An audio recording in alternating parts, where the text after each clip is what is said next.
Pregame.com. It's the Bengals at the Steelers, Sunday college, well, how about NFL, not college football. We've got Pittsburgh laying 3.5, the total 43 right here at pregame.tv.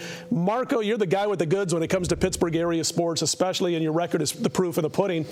Before we get into this one, your thoughts regarding what's going on with this Pittsburgh football team. We saw after the loss last weekend on Sunday night, Ben Roethlisberger questioning Todd Haley's play calling, and it's not the first time that he's expressed some frustrations with Haley's, what he's doing at the end of games. Last week, he thought they should be running more no-huddle, hurry-up offense than Haley actually called.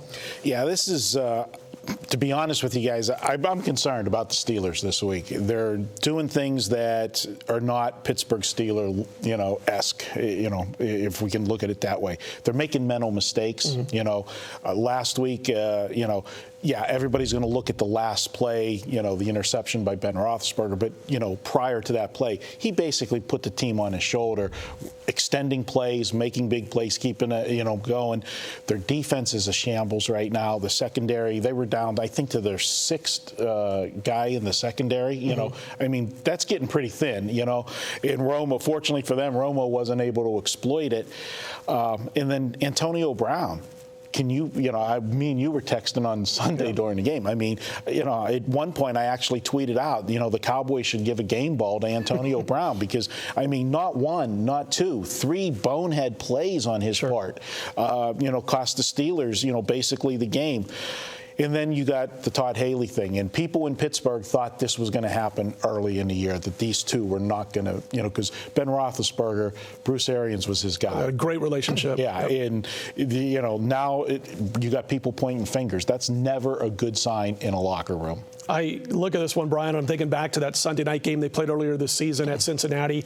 The Bengals jumped out to a 14-3 lead. It was not quite midway through the second quarter. But I was watching that game, and I remembered making a mental note of the fact that Cincinnati kept the entire first quarter and a half. They just kept running the ball over and over, right side of their offensive line, at the left side of the Pittsburgh defensive line. And I had Pittsburgh that night, and I wasn't feeling too scared down 14-3 because I kept thinking, man, Dick LeBeau's going to put a stop to this in a hurry. This might last a quarter and a half or two, but it's going to be, all that said once he makes that adjustment. And that happened about midway through the second quarter. He adjusted to what Cincinnati was doing, and they had no answer the rest of the way. They finished with 185 yards in that game. That was it for Cincy. Scored one more time, and that was a field goal. Pittsburgh wins 24-17 and gets the cover. I'm not so sure that Cincinnati is going to be capable of doing more than running the football from time to time, and then LeBeau shuts them down with his changes. Well, lately on what's been happening, and give it the old eye test, who's been the better team lately? Obviously Cincinnati. Cincinnati, I went back and looked on the road. We always talk about the Giants, how good they are on the road. Cincinnati, 11-3-1 against the spread their last 15 games on the road. That's pretty impressive, sure, especially when you're in a division where you got to go to Baltimore, you got to go to Pittsburgh. The Steelers, they've dropped 4 of their last 5 games. They only win by 3 points. And in there, they play San Diego at home, Cleveland at Cleveland, and the Chiefs at home. They got to go to overtime to beat them. I mean, you take a look at this game. Pittsburgh has won, 10 out of the last 12 in this series. It's a given that Pittsburgh beats Cincinnati. It's a given Baltimore beats Cincinnati. I'm with you, Marco. Pittsburgh team has you worried right now. You have to be worried. Well, this one's my free pick. Let's get to it. Cincinnati comes into this on a 5-1 straight-up run, but I want to tell you who some of these teams are that they've beaten. I know Pittsburgh lost to San Diego, but here's who Cincinnati's beaten. Kansas City, Oakland, those San Diego Chargers, and Philadelphia. Bryan, Marco, and I could probably win 2 of those games as far as I'm concerned. But anyway, I'd use these guys as offensive linemen, by the way. Pittsburgh was a 1-point favorite at Cincy. Now they're laying 3.5 as we speak here. 2 weeks ago, my power rankings, when I went back and looked at it before we shot these videos, actually makes Pittsburgh 5.5 points better at this field than Cincinnati.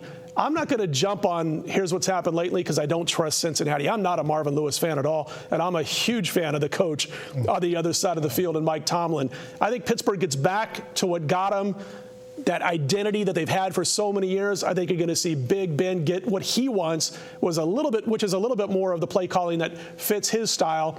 I know they've got some injuries here and there, but what I saw when Cincy played Pittsburgh was serious matchup deficiencies for Cincinnati that once Dick LeBeau made the adjustments, they couldn't overcome anything Pittsburgh did defensively.